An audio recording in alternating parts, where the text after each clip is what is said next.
Welcome back, folks. The Biden administration is attempting to give the Small Business Administration, that's the SBA, authority to hand out billions of dollars to socially disadvantaged farmers, restaurateurs, and other business owners that are hurt by the COVID pandemic, provided they don't have white skin. This is an extraordinary, unheard of, anti-American racist policy. Now, the good news here is, thanks to our next guest and others, this anti-white COVID rescue is not likely to survive in court and has already been tripped up, thankfully. Joining us now, my great, great pal, founder of America First Legal and former senior White House advisor, Steve Miller. I mean, Steve Miller, I never heard of anything like this. They wanted, you all may stop them, and I hope to Lord you do, but they basically wanted to keep this aid out of white people who might have been just as hurt by COVID as other groups. What's your take on this, Mr. Miller? It's un-American, and more than that, from a legal standpoint, it is blatantly unconstitutional. I'm immensely proud of the fact that my organization, America First Legal, has already received an initial ruling on behalf of our plaintiffs, so that the people that we represent in court, they're going to be able to participate. But we want the whole illegal scheme to be stricken down. All Americans were hurt by this pandemic, and restaurant and bar owners in particular were devastated because of closure rules. It's nothing they did. This was not the market making a negative judgment about their business. These are people who did everything right, paid every cent of taxes. They hired people of all colors, all backgrounds, gave them jobs, gave them a ladder to the middle class. Then the federal government says, here's a program to save your business. Oh, but by the way, you can only get the money if you're a certain skin color.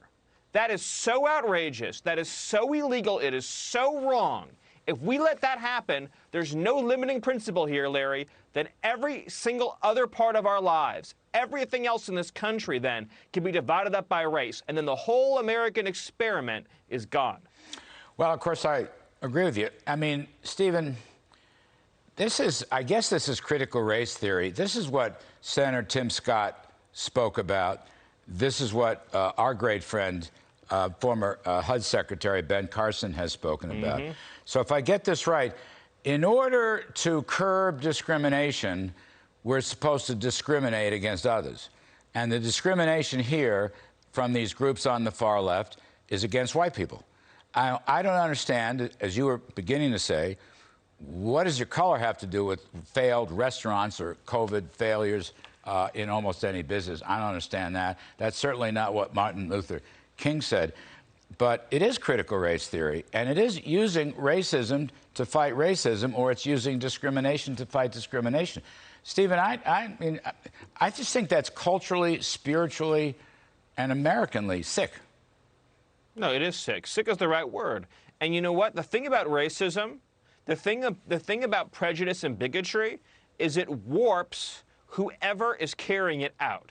So if we, as a country, as a government, sanction this kind of behavior, we're going to lose our soul as a country. And that's the real danger here, is if we become a country where whichever group is in power gets to punish another group because of how they look, where they live, where they pray, whatever it may be, we're not America anymore. I mean, here's a crazy thing about this. You know, not only is it discriminating against white restaurant owners and white bar owners, but it's also, for example, discriminating against Jewish restaurant owners and Jewish bar owners. It's discriminating against maybe a family that fled oppression in the Soviet Union, right, in the 80s. And they came to America, an immigrant dream. They started a restaurant. They started a business. They're being discriminated against. I mean, it's so un-American to say you look the wrong way, so your business is going to fail. And if you can do this, then you can do anything. Then you can say, let's put people in jail because of their skin color. Let's take away someone's home. Let's take away someone's rights. It is a complete betrayal of Martin Luther King, and you hit the nail on the head. This is critical race theory in action.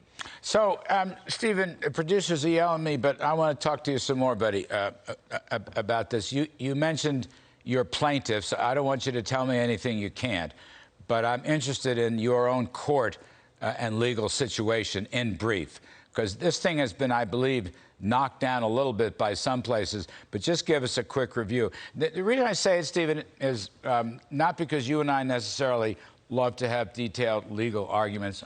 Neither of us are lawyers, as far as I know. But Correct. Because this is so important. You follow me? Right. We cannot lose this. In some sense, the fate, heart, and soul of the nation is at stake. So more or less, where is your group, American First Legal? Well, number one, you're right. The fate, the heart, the soul of our nation is at stake, which is exactly why I got into this. It's exactly why I launched this group and hired some of the best lawyers in this country. Our clients right now have been issued on their behalf a preliminary injunction, which means they are able to apply for these funds regardless of skin color, which is how it should be for everyone. But we are now seeking class-wide relief. What we are saying is every single restaurant and bar owner should be able to apply for this program, irrespective of their ethnicity. And that's ultimately what needs to happen here, so that nobody is punished because of their race. Nobody is told because you're white or because you're some other group that we're disfavoring, you cannot access these funds. It is fundamentally an attack on the whole idea of equality under law, the underpinning of our entire society. Steve Miller, great stuff. Appreciate your time. Appreciate your point of view. Good luck on this project. It is a matter of life or death, if you ask me, for the whole country.